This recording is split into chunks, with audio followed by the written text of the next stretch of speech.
Napakasimple lang ng buhay dito sa bundok.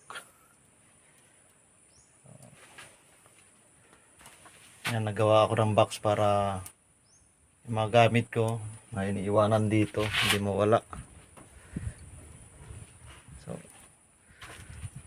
ito yung ating mga gamit. Meron pa tayong noodles. Yan.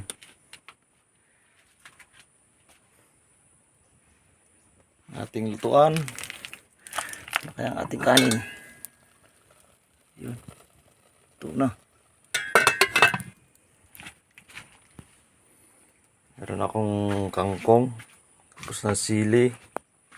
Tapos may isda dito. Yan. Napansag ako ng puso ng saging. Siyempre, ang pampagana, sili. Wala yan. So, yan lang yung kinuhanan ko ng kangkong. At ito ang aking sagingan. So, wala. Hindi maganda. Ito na yung portion na nabagyo nun. Pero yung nandun sa taas, yun yung mga bago. Ang problema nga lang nito, mga payat, kailangan talagang patabaan.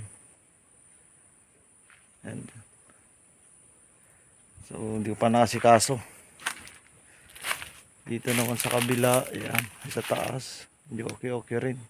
Ayun, may tumba nga ng bagyo eh. May bunga yun, natumba naman ng bagyo. Sayang. So, dito na lang muna. Mamaya ulit.